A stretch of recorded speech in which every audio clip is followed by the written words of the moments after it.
पूरब पश्चिम की कहानी बताने से पहले स्वयं से सवाल है, ब्रिटिश के चले जाने से क्या भारत आजाद हो गया? भारतीयों की बाहरी देश में जाकर बसने की इच्छा, रोजी रोटी की तलाश, आर्थिक संपन्नता, वेल डिसिप्लिन जैसे देशों में क्या भारत में भावना मात्र की आजादी है? इन सवालों से और देश प्रेम के मुद्दे से भी ऊपर उठते हैं एक बेहतरीन संस्कृति, संगीत है प्रीत जहाँ की रीत सदा। ओए Jack and Jill went up the hill to fetch. देश के प्रति प्रेम। चली तीन रंग की चोट। मनोज कुमार ने प्रोड्यूस और डायरेक्ट किया है।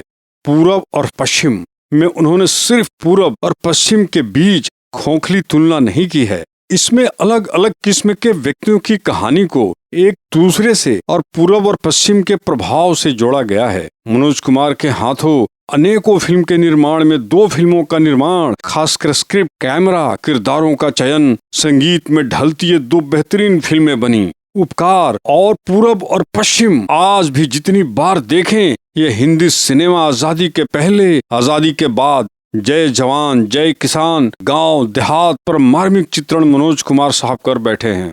इनके दोनों फिल्मों में कैमरा की बहुत स्ट्रॉन्ग भूमिका थी, जिससे पर्दे पर दृश्य उतरते हैं। बाद की मनोज कुमार के फिल्मों में कैमरा कंपोजिशन कमजोर हुआ, स्क्रिप्ट भी कमजोर हुए। पूरब और पश्चिम 1970 की जरूर है, लेकिन इसमें कैमरा का डायरेक्शन और दमदार सेट्स पर सीन का एग्जीक्यूशन करने का अंदाज अब की नामी फिल्मों को बहुत पीछे छोड़ देता है। गीत तो ऐसे हैं कि फिल्म का अंत होने के बाद भी आप महीनों तक इन्हें गुनगुनाते रहेंगे। एक और चीज जो बहुत कम फिल्मों में देखने को मिलती है, हर एक गाने फिल्म में कुछ कहानी को बताता है और आगे बढ़ाता है। एक एक गीत बहुत जरूरी बातों को जाहिर करता है और इन गीतों को दोबारा लाया भी गया है, तो इनके अलग वर्जन को सेंस के हिसाब से कभी स्लो और गंभीर तरीके से रखा गया है या सिर्फ इंस्ट्रूमेंटल वर्जन को भी रखा गया। फिल्म में काफी सारे सिंबोलिज्म है, जिनका कैमरा वर्क के मेल से कई बार एक शॉट में बिना कहे कितनी सारी बातें कह दी गई हैं। इस फिल्म ने काफी जरूरी मुद्दों की बात की है, जो अब के समय में भी कायम है। ज्ञान के लिए लोग पहले भारत आते थे, अब विज्ञान के लिए विदेश जाते हैं। इंसान चांद पर भले पहुंच गया है, लेकिन मन की शांति और अध्यात्म को खोजते हुए भारत की ओर ही देखता है। पूरब पश्चिम में अशोक कुमार की भूमिका बहुत रियलिस्टिक किरदारों में से एक है। दादा मुनि की वास्तविक अभिनय का कोई तोड़ नहीं। एक बात और है, शायद आप जानते भी होंगे, अशोक कुमार और प्राण साहब दोनों की मित्रता बहुत गहरी थी। प्राण साहब के शुरुआती दिनों में अशोक कुमार ने फिल्मों में काम के प्रति बड़ी मदद की थी। आज हिंदी सिनेमा की आत्मा कहीं खत्म हो रहा है। हमारे पुराने लोगों का हिंदी सिनेमा में योगदान सराहनीय है, जिन्होंने सिर्फ इसे एक व्यवसाय के नजरिए से नहीं देखा, अभिनय के नजरिए से नहीं देखा। वे बहुत कुछ घर, गांव, देहात, शहर, देश के लिए बहुत कुछ प्रेरणा दे गए। चलिए आज बढ़ते हैं पूरब पश्चिम पर एक रिव्यू में। 1942 में ब्रिटिश भारत में एक स्वतंत्रता सेनानी अपने घर आते हैं। उसे देख उनके पड़ोसी गुरुजी अशोक कुमार अपने बेटे हरनाम प्राण को कहते हैं, स्वतंत्रता सेनानी ओम आया है, उसे सावधान कर दो, ब्रिटिश सरकार उसे ढूंढ रही है, उसके ऊपर 1000 रुपए का इनाम भी है। हरनाम यानी प्राण स्वतंत्रता सेनानी को धोखा देते हैं, ब्रिटिश सरकार को आगाह करता है स्वतंत्रता सेनानी अपने घर पर आया है और इस बात के लिए हरनाम को इनाम मिल जाता है और ब्रिटिश सरकार द्वारा स्वतंत्रता सेनानी की हत्या कर दी जाती है। स्वतंत्रता सेनानी की पत्नी गंगा, कामनी कौशल तबाह और बेसहारा हो जाती हैं, लेकिन अपने सुहाग की निशानी, माथे की बिंदिया और सिंदूर को नहीं मिटाती हैं। वह कहती हैं कि मरने के बाद भी उसका पति ओम अमर है, क्योंकि देश के लिए मरने वाला कभी नहीं मरता। विधवा होने के बावजूद वह सुहागन की तरह रहती हैं। ओम के मरने के बाद ही उनके बेटे भारत मनोज कुमार का जन्म होता है। गुरुजी इन्हें सहारा देते हैं। दूसरी तरफ हरनाम, जिसने स्वतंत्रता सेनानी को धोखे से मरवा दिया था, 1000 रुपए के इनाम लेने के बाद अपनी पत्नी को कहता है कि अब मेरे पास बहुत पैसे आ गए हैं, चलो विदेश। अपने बेटे को अंग्रेजों की तरह परवरिश करते हैं, सारा सुख मिलेगा उधर। लेकिन उनकी पत्नी मना करती है। वह कहती है उसने अच्छा नहीं किया। एक स्वतंत्रता सेनानी के बारे में अंग्रेजों को बताकर उनसे इनाम लेकर जिसका पति गद्दार हो, उसके माथे की बिंदिया उसके लिए कलंक है। हरनाम कहता है कि अगर सुहाग की निशानी कलंक है तो मिटा दो उसे। वो अपने माथे की बिंदिया को मिटा देती है, अपने पति के साथ विदेश नहीं जाती है। गुरुजी, हरनाम के पिता उससे कहते हैं कि गंगा से क्षमा मांगो जिसके पति को उसने धोखे से मरवा दिया। हरनाम कहता है उसने कोई गलती नहीं की। गुरुजी कहते हैं जिसको पता नहीं उसने क्या गलती की वो नादान है, उसे क्षमा कर देना चाहिए। लेकिन तुम तो जानते हो तुमने क्या किया है, तुम्हें क्षमा नहीं मिल सकती, तुम्हें तो देशभक्त लोग नहीं छोड़ेंगे। हरनाम अपने पिता की इन बातों को सुनकर अपने नन्हे बेटे ओंकार को लेकर विदेश भाग जाता है। हरनाम के जाने के बाद उसकी बेटी गोपी का जन्म होता है। वर्षों बाद 1947 में भारतीय स्वतंत्रता के बाद स्वतंत्रता सेनानी का बेटा भारत मनोज कुमार बड़ा हो गया है। शरण पढ़ूं मैं किसकी। यह गणतंत्र दिवस के अवसर पर दिखाया जाता है कि भाषा को लेकर स्टूडेंट्स के बीच झड़प हो जाती है। कोई अंग्रेजी में प्रोग्राम चाहता है, कोई हिंदी में, क्योंकि अंग्रेज यहाँ अपनी छाप छोड़ गए हैं। यहाँ एक देशभक्ति गीत गाया जाता है जिसमें भारत माता को दुल्हन के रूप में पेश किया गया। भारत के दोस्त को गोपी से प्यार हो जाता है, लेकिन गोपी भारत को चाहती है। दोस्त के कहने पर भारत गोपी को यह बात बताता है, लेकिन गोपी को गलतफहमी हो जाती है। वह सोचती है कि भारत खुद के लिए बात कर रहा है। इस गलतफहमी के साथ भारत उच्च अध्ययन के लिए लंदन जाता है। ब्रिटेन पहुंचने पर वो अपने पिता के कॉलेज मित्र शर्मा मदनपुरी से अपनी पश्चिम पत्नी रीता शम्मी और बेटी प्रीति सारा बानो और हिप्पी पुत्र शंकर राजेंद्रनाथ से मिलता है। वह एक नौकर लालचंद से भी मिलता है जिसकी शादी 8 साल की उम्र में हो गई थी, लेकिन वह विदेश चला गया और पत्नी बनारस रह गई। उसका गौना अभी तक 40 साल बाद भी नहीं हो पाया है। यह पहले की एक नॉर्थ इंडिया की वैवाहिक प्रथा है गौना। नाबालिग उम्र में ही वैवाहिक जिम्मेदारी लड़के और कन्या के माता पिता पूरा कर देते थे। बालिग होने के बाद की रस्म गौना कहा जाता था। गौना के बाद ही कन्या की विदाई की रस्म पूरी होती थी और इस तरह गौना के बाद गृहस्थ जीवन में प्रवेश करते थे। लालचंद इज यहाँ, मिसेस लालचंद इज वहाँ। भारत यह देखकर हैरान है कि लंदन में कई भारतीय अपनी जड़ों से शर्मिंदा हैं और यहाँ तक कि उन्होंने पश्चिमी लगने के लिए अपना नाम भी बदल लिया है। शराब सिगरेट पीते हैं, वहाँ के पोशाक पहनते हैं, क्लब में नाचते गाते हैं, जुआ खेलते हैं। हिप्पी पुत्र यह भी कहता है कि जीवन साथी बदल सकते हैं तो नाम और लिबास का फैशन बदलने में क्या है। प्रीति के लंबे सुनहरे बाल हैं, वह छोटी छोटी पोशाकें पहनती हैं, धूम्रपान करती है और शराब पीती हैं और भारत से मिलने तक उसे भारतीय मूल्यों के बारे में कोई जानकारी नहीं है। भारत के पिता के मित्र शर्मा के साथ भारत एक भारतीय क्लब में जाता है। वह कहता है यहाँ तो अपनापन है ही नहीं। इस पर क्लब में उपस्थित हरनाम उसकी बात सुन कहता है तुम भारतीयों को अपनापन वहीं लगता है जहाँ मुरझाए चेहरे और भूखे पेट तुम्हारा देश 4 में से 1 रोटी कर्ज की खाता है। इस पर भारत कहता है वह आपका भी तो देश है। हरनाम जवाब देता है गाली मत दो, वो देश आपका भी तो है, गाली मत दो। तुम उसे अपना देश समझ रहे हो जो मदद लेता है, मैं उसे अपना देश मानता हूँ जो मदद देता है। तुम लोग अपनी जमीन के अनाज से अपना पेट नहीं भर सकते, यहाँ लोग चांद पर पहुँच गए हैं, है कोई तुलना? तुम्हारे देश ने 0 योगदान दिया है। इस पर भारत गीत प्रस्तुत करता है 0 दिया मेरे भारत ने, जिसमें देश भारत ने 0 का खोज किया जिसके बगैर चांद पर पहुंचना मुश्किल होता। चांद पे जाना मुश्किल था। अन्य लोग वहाँ ऐसे भी हैं जो अपने देश के लिए भी तरसते हैं लेकिन आर्थिक कारणों से यूके में रहते हैं, जैसे कि शर्मा जी केएल सहगल के रिकॉर्ड के ढेर के साथ अपने देश को याद करते हैं। भारत के गीत के बाद उन्हें अपना देश और भी याद आता है। अपने बच्चों को देख शर्मा को लगने लगता है कि उन्होंने उन्हें सही शिक्षा नहीं दी है। एक बूढ़े पिता से भारत मिलता है जो कहता है कि मैं अपनी बेटी के पति को वापस ले जाने आया हूँ, जो कि अब यहाँ की दूसरी लड़की से शादी करना चाहता है और मेरी बेटी और उसके बेटे को भूल गया है और मुझे भिखारी कहता है। कई बार मार मार कर भगाता भी है। भारत मोहन की होने वाली नई पत्नी क्रिस्टीना को मोहन की सारी सच्चाई बता देता है कि वह मोहन शादीशुदा है और उसका एक बेटा भी है। क्रिस्टीना शादी के बहाने कृष्णा टेम्पल में मोहन को बुलाती है वहाँ उसकी असली पत्नी और बेटे से मोहन को मिलवाती है। अपने बेटे को देख मोहन का दिल पिघल जाता है। वो अपनी पत्नी और बेटे को स्वीकार कर लेता है और वे सभी इंडिया लौट जाते हैं। बूढ़ा पिता क्रिस्टीना को हिंदी में शुक्रिया कहता है। दोनों को एक दूसरे की भाषा को समझ नहीं थी, पर उससे भी बढ़कर इंसानियत की जुबान में वो एक दूसरे से बातें करते हैं, धन्यवाद कहते हैं। हिप्पी बेटा और उसके दोस्त भारत से प्रभावित हो राम और कृष्ण के भक्त बन जाते हैं और वे हिंदी में भगवान के भजन गाते हैं, राम धुन गाने की कोशिश करते हैं। दूसरी तरफ हरनाम का बेटा ओमकार यूके में ओपी के नाम से जाना जाता है और वह प्रीति को पसंद करता है। ओमकार को लगता है कि भारत प्रीति और इसके बीच में आ गया है। वो क्लब में भुलाकर भारत को पीटता है। भारत को बचाने प्रीति की भाई और उसके दोस्त आ जाते हैं, लेकिन हाथापाई में हिप्पी का एक दोस्त मारा जाता है। वह मरते समय भारत को राम धुन गाने को कहता है। हरनाम भारत को बुला कहता है, मैं तुम्हें पैसा दूंगा, प्रीति से अलग हो जाओ, धन से तुम्हें और भी प्रीतियां मिल जाएंगी। भारत कहता है, अपने बेटे को धन देकर बहुत सी प्रीतियों को इकट्ठा क्यों नहीं कर लेते।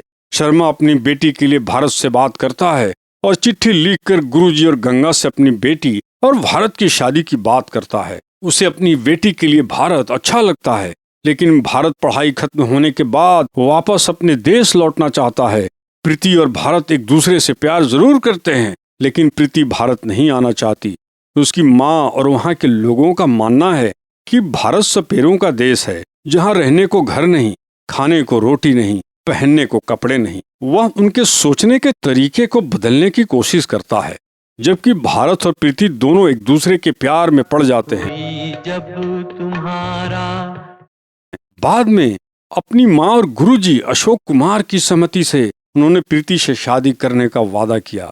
प्रीति भारत के आदर्शवाद से प्रभावित है और उससे शादी करना चाहती है, लेकिन भारत में नहीं रहना चाहती। भारत चाहता है कि वह इसे अस्वीकार करने से पहले भारत आकर देखे कि यह कैसा है। भारत प्रीति को वचन देता है कि एक बार भारत चलो, वहाँ बड़ों का आशीर्वाद लेने, अच्छा नहीं लगा तो मैं वापस यूके आ जाऊंगा। प्रीति अपने भाई और भारत के साथ भारत आ जाती है। यहाँ की सभ्यता और संस्कृति को धीरे धीरे देखती समझती है। गंगा अपने हाथों से बनाई साड़ी प्रीति को देती है ताकि वह उसे पहन ले। गंगा का सपना था कि उसकी बहू यह साड़ी पहने। प्रीति मना करती है। वह कहती है कि उसे साड़ी पहनने नहीं आती और उसके छुपाने की कोशिशों के बावजूद गंगा उसे धूम्रपान करता देख चले जाती है। गोपी जब प्रीति को देखती है तब उसे दुख होता है, लेकिन वह कुछ बोलती नहीं है। फसल कटाई के समय सभी नाचते गाते हैं, तब गोपी बेहोश हो जाती है। उसे तेज बुखार हो जाता है। सब लोग गोपी को देखभाल करते हैं और दुआ मांगते हैं। यहाँ भारत का दोस्त जिसे गोपी से प्रेम था, भारत को गलतफहमी के बारे में अवगत कराता है, जिससे भारत को पता चलता है कि गोपी को भारत से प्रेम था।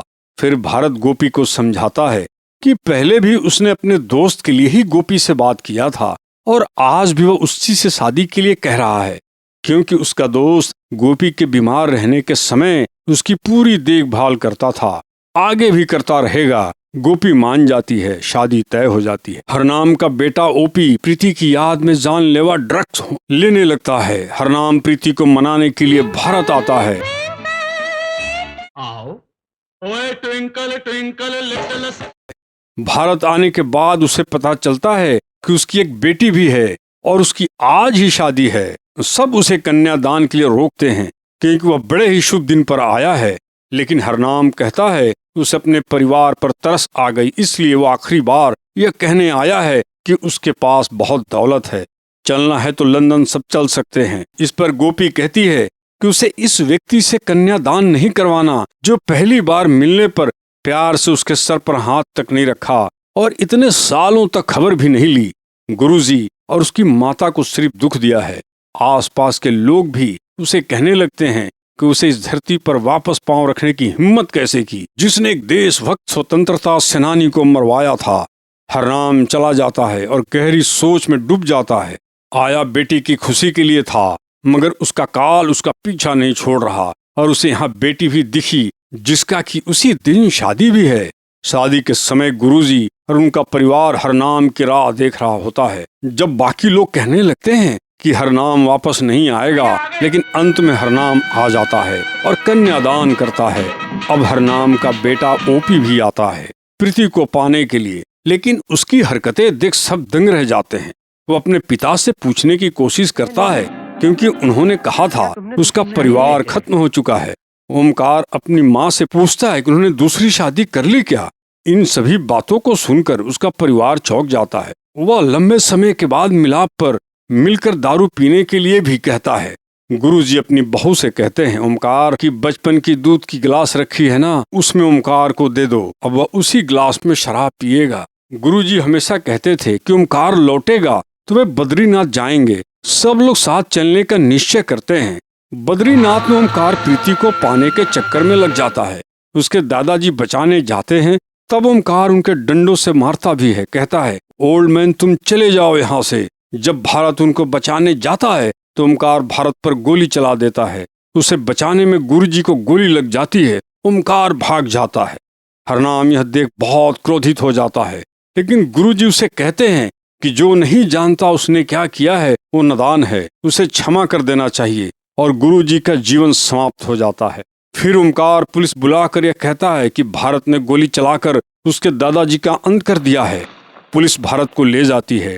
ओमकार की माँ उसे डांटती है, पर ओमकार उससे भी मारने लगता है। पिता हरनाम से यह अब सहा नहीं जाता। वो ओमकार को मारते डांटते हैं और उसे अपनी गलती मानने को कहते हैं। उसे पुलिस के सामने कबूल करने को कहते हैं कि गोली उसने चलाई है। अंत में ओमकार कबूल कर लेता है। इस तरह पश्चिमी कल्चर में बिना माँ सिर्फ लालची पिता की परवरिश का नुकसान दिखाई देता है। ओमकार को जेल हो जाता है। प्रीति की माँ पिता भी आ जाते हैं, क्योंकि अब भारत का वचन निभाने का समय आ गया है। प्रीति को भारत के साथ वापस लौट चलने का टिकट भी कट जाता है। और अंततः असित सेन जो लालचंद का किरदार निभाया है, बेहद मृद मीठा हंसमुख कैरेक्टर का गौना भी हो जाता है। गौना आप करा है।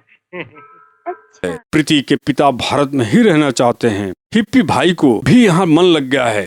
प्रीति अंत में धूम्रपान छोड़ देती है। जाने के समय गंगा की दी हुई साड़ी पहनती है और मंदिर में पूजा करती है। भारत को गंगा बताती है प्रीति ने अपना फैसला बदल दिया है। प्रीति की माँ भी विवश होकर टिकट फाड़ती नजर आती हैं। भारतीय बॉक्स ऑफिस पर 1970 की चौथी सबसे ज्यादा कमाई करने वाली फिल्म बना दिया। यूनाइटेड किंगडम में विदेशों में फिल्म 1971 में रिलीज हुई और लंदन में 50 सप्ताह से अधिक समय तक चली। इसने 2 रास्ते का यूके बॉक्स ऑफिस रिकॉर्ड तोड़ दिया, जो 1 साल पहले 1970 में यूके में रिलीज हुआ था। पूरब और पश्चिम ने हम आपके है कौन 1994 तक 23 वर्षों तक यूके का रिकॉर्ड कायम रखा।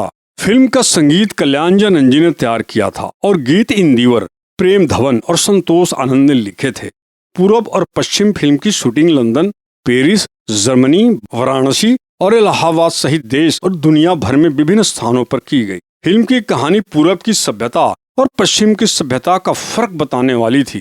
पूरब और पश्चिम में बोली, भाषा, खान पान, रहन सहन से लेकर सोच और बर्ताव तक में जमीन आसमान का फर्क है। मनोज कुमार ने अपनी फिल्म में पश्चिमी समाज सभ्यता और भारतीय जीवन दर्शन के बीच के इसी फासले को पेश किया था। फिल्म का वो गाना है, प्रीत जहाँ की रीत सदा, बेहद मशहूर हुआ था। पूरब और पश्चिम की सभ्यताओं में फर्क है, ये तो सबको पता है। हम जीवन दर्शन में आगे हैं, वो साइंस में आगे हैं, विज्ञान में आगे हैं। हमारा जोर अध्यात्म पर है। पश्चिमी देशों में दुनियावी सुख पर जोर दिया जाता है। हमारे समाज में सब कुछ सार्वजनिक है, साझा है, वहाँ निष्ठा पर जोर है। हम जिस तरह के माहौल में रहते हैं उसका असर हमारे सोचने समझने का सहलियत पर भी पड़ता है। जिस तरह पूरब पश्चिम में देशों या अकेले अमेरिका में ही अलग अलग सोच के लोग हैं, उससे जाहिर होता है कि हमारा इतिहास, संस्कृति, भौगोलिक और सामाजिक माहौल मिलकर इंसान के सोचने के तौर तरीकों पर असर डालते हैं। यही तमाम देशों के लोगों की सोच में फर्क की सबसे बड़ी वजह है। पूरब और पश्चिम एक ऐसी फिल्म है जो आपको अपने देश और इसकी संस्कृति से प्यार करने के लिए प्रेरित करेगी। यह एक ऐसी फिल्म है जो आपको भारतीय होने पर गर्व महसूस कराएगी। पूरब और पश्चिम सिर्फ एक फिल्म नहीं है, बल्कि एक संदेश है जो भारतीयों से अपनी संस्कृति और परंपराओं का सम्मान करने और उन्हें संरक्षित करने का आग्रह करता है, न कि आंख मूंदकर पश्चिमी प्रभाव का अनुसरण करने का। यह एक संदेश है जो भारतीयों को उनके गौरवशाली अतीत, जो भविष्य की संभावनाओं की याद दिलाता है। ये एक संदेश है जो भारत की एकता और विविधता का जश्न मनाता है। यह फिल्म उस समय बनाई गई थी जब भारत आंतरिक और बाह्य दोनों तरह से कई चुनौतियों और संघर्षों का सामना कर रहा था। यह फिल्म भारतीय लोगों के मनोबल और आत्मविश्वास को बढ़ाने का तरीका थी। यह फिल्म भारत की आजादी के लिए अपने प्राणों की आहुति देने वाले स्वतंत्रता सेनानियों को श्रद्धांजलि देने का एक तरीका भी था। पूरब और पश्चिम एक ऐसी फिल्म है जो समय की कसौटी पर खरी उतरी है। यह एक ऐसी फिल्म है जो आज भी प्रासंगिक है, क्योंकि भारत वैश्विक परिदृश्य में नई चुनौतियों और अवसरों का सामना कर रहा है। यह एक ऐसी फिल्म है जो भारतीय की सभी पीढ़ियों को पसंद आती है, क्योंकि यह उनकी आशाओं और आकांक्षाओं को दर्शाती है। यह एक ऐसी फिल्म है जो हर भारतीयों को देखने और सराहने के लायक है। पूरब और पश्चिम एक ऐसी फिल्म है जिसने बॉलीवुड के कई फिल्म निर्माताओं और अभिनेताओं को प्रभावित किया है। फिल्म का पुनर्निर्माण किया गया है और नमस्ते लंदन, परदेश, स्वदेश और दिलवाले दुल्हनिया ले जाएंगे जैसी कई फिल्मों में इसका संदर्भ दिया गया है। इस फिल्म ने हिंदी सिनेमा में कई देशभक्ति गीतों और संवादों को भी प्रेरित किया है। पूरब और पश्चिम एक ऐसी फिल्म है जिसे कई पुरस्कार और प्रशंसाएं मिली हैं। फिल्म ने सर्वश्रेष्ठ कहानी के लिए फिल्म फेयर पुरस्कार जीता और सर्वश्रेष्ठ फिल्म, सर्वश्रेष्ठ निर्देशक, सर्वश्रेष्ठ अभिनेता, सर्वश्रेष्ठ अभिनेत्री और सर्वश्रेष्ठ सहायक अभिनेता के लिए नामांकित हुई। फिल्म को भारत के अंतर्राष्ट्रीय फिल्म महोत्सव में भारतीय पैनोरमा अनुभाग के लिए भी चुना गया था।